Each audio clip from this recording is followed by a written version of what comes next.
హెబ్రీయులకు రాసిన పత్రిక 11వ అధ్యాయం 7వ వచనంలో చూస్తే, విశ్వాసమును బట్టి నోవహు హెచ్చరింపబడి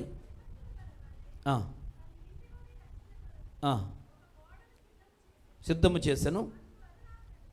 అందువలన అతడు లోకం మీద నేరస్థాపన చేసి విశ్వాసమును బట్టి కలుగు నీతికి వారసుడాయను. పోయిలారా, దేవుడు చెప్పాడు మీరందరూ కూడా ఓడలోనికి ప్రవేశించండి అని అంటే వారందరూ దేవుని మాటకు లోబడ్డారు. వారు దేవుని మాటకు విధేయత కలిగిన కుటుంబంగా కనబడుతూ ఉన్నారు. దేవుడు ఏది చెబితే అది చేయడానికి సిద్ధంగా ఉన్నారు.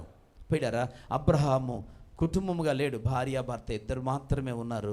దేవుడు మాటకు లోబడ్డారు. లోతు కుటుంబం దేవుడికి లోబడలేదు. పోయిలారా, లోతు కుటుంబం దేవుడికి లోబడలేదు. యాకోబు యొక్క కుటుంబం దేవుడికి లోబడలేదు. బైబిల్ గ్రంథంలో ఎన్నో కుటుంబాలు ఉన్నాయి. దేవుడి ఆలోచన ఒకటైతే వీరి ఆలోచనలు మరొకలాగా ఉన్నాయి. అందుకే వారి యొక్క కుటుంబాలు ఆశీర్వాదకరంగా లేవు ప్రియులారా. కానీ ఈ దినాన మనము ధ్యానిస్తూ, మనం చదువుతూ, మనం వింటూ ఉన్నటువంటి ఈ యొక్క సందేశములో ప్రియులారా, నోవహు కుటుంబం మాత్రం దేవునికి లోబడిన కుటుంబం. హల్లెలూయా. ఎందుకు ఈ మాట అంటున్నానంటే, నోవహు ఓడలను ప్రవేశిస్తే నోవహు భార్య వెళ్ళింది. నోవహు భార్యతో పాటుగా నోవహు 3 కుమారులు. చెప్పండి, అదే అడుగుతున్నాను నేను. 3 కుమారులు చెప్పాలి. 3 కుమారులు, ఇంకా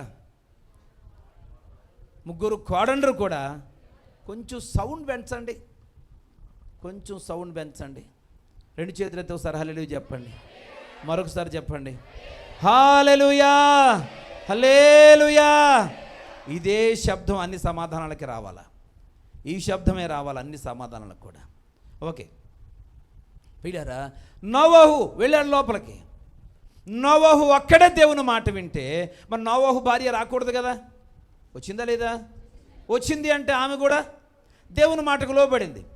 నోవహు భార్య, మీ ముసలోళ్ళు ఎలాగోలాగా ఏడండి, ఎక్కడికి వెళ్తారో వెళ్ళండి, మా లైఫ్ మాకుంటుంది, మా కాలంలో ఉన్నటువంటి యవనస్తులైన మాకున్న ఆనందాలు మాకుంటాయి అని 3 కొడుకులు అన్నారా? చెప్పండి, అన్నారా? అనలేదు. పోయిలారా, వాళ్ళు ఏమైనా వాళ్ళు నడి వయసు కలిగిన వాళ్ళు అంటే కాదు, వాళ్ళకి అప్పటికి ఇంకా సంతానం లేదు. జలప్రళయం వచ్చి మరలా తగ్గిపోయిన తర్వాత, అప్పుడు వారు మరలా భూమి మీదకి వచ్చిన తర్వాత అప్పుడు 3 బిడ్డలకి సంతానం కలిగారు. దేవునికి స్తోత్రం కలుగును గాక. హల్లెలూయా. 3 బిడ్డలకి దేవుడు సంతానాన్ని ఇచ్చాడు. అప్పుడు జలప్రళయం తర్వాత ఇచ్చాడు. పోయిలారా, వారు వాడలో మాత్రం తల్లిదండ్రుల మాటకు లోబడ్డారు. వారు భర్తలు 3 కుమారులు, వారి భార్యలు కూడా దేవుని మాటకు లోబడ్డారు. దేవునికి స్తోత్రం. మరి నువ్వు లోబడుతున్నావా? భర్త దేవుని వాక్యానికి లోబడితే భార్య లోబడదు, భార్య లోబడితే భర్త లోబడ్డా. పిల్లలు తల్లిదండ్రులు దేవుని వాక్యానికి లోబడితే పిల్లలు ఆటంకపరుస్తూ ఉంటారు. నాకు ఆ విషయంలో చాలా బాధ కలిగింది అంటదంతే భార్య. ఏ విషయంలో? అదే మొన్న అన్నారు కదా, నాకు చాలా బాధ అనిపించింది. అంటే అప్పుడు దాకా భర్త గారు బాగానే ఉంటాడండి, ఆ వాక్యం దేవుడు మాట్లాడాడు, తండ్రి అన్నీ చెప్తాడు. ఎప్పుడైతే ఈవిడు బాధపడడం మొదలెట్టిందో ఈసారి ఈయన చెప్తాడు పక్క వాళ్ళకి. ఏమనంటే, మొన్న మాట్లాడినప్పుడు మా ఆవిడ చాలా బాధపడింది అంటాడు ఈయన. అలా ఆవిడికి చెప్పాలి ఏమని?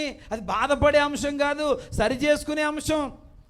మన లోపాన్ని మనం సరి చేసుకోవాలి, దేవుడు మాట్లాడాడు అని భార్యకి చెప్పాల్సింది పోయి భర్త బాగానే ఉన్నాడు, భార్య అవిధేయురాలైతే భార్యను బట్టి భర్త కూడా ఏమైపోతున్నాడు? అవిధేయుడైపోతున్నాడు. పోయినారా? తల్లిదండ్రులు బాగానే ఉంటున్నారు, పిల్లలు ఎవరన్నా నాకు చాలా బాధగా ఉందని ఏడడం మొదలెడితే ఆ తల్లిదండ్రులు కూడా మా అబ్బాయికి మొన్న దైవజనులు తిట్టారు, కోప్పడ్డారు, అందుకని వాడు ఏడుస్తున్నాడు, వాడు ఏడితే నాకు కూడా ఏమొచ్చేసింది చెప్పండరా? ఏడుపు వచ్చేసింది.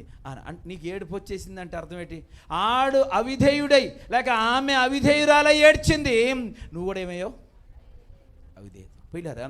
ఇక్కడ ఒకరు దేవుని మాట వింటే మిగిలిన వారు దేవుని మాట వినని పరిస్థితి. ఒకరు దేవుని చిత్తానుసారంగా లోబడితే మరొకరు దేవుని చిత్తానికి వ్యతిరేకంగా జీవించడం. ప్రియ దేవుని బిడ్డలారా, మనమందరం కూడా దేవుని యొక్క సన్నిధానంలో ఉంటున్నప్పుడు మన లోపాలను మనం సరి చేసుకుంటూ కలిసి దేవుడిని ఆరాధించాల్సినటువంటి అవసరం ఉంది. నోవహు కుటుంబం అంతా కూడా దేవుడి మాటకు లోబడ్డారు. దేవుడు పిల్లరా ఏం చెప్తే అది చేయడానికి వారు ఇష్టపడినట్టుగా మనం చూస్తూ ఉన్నాం.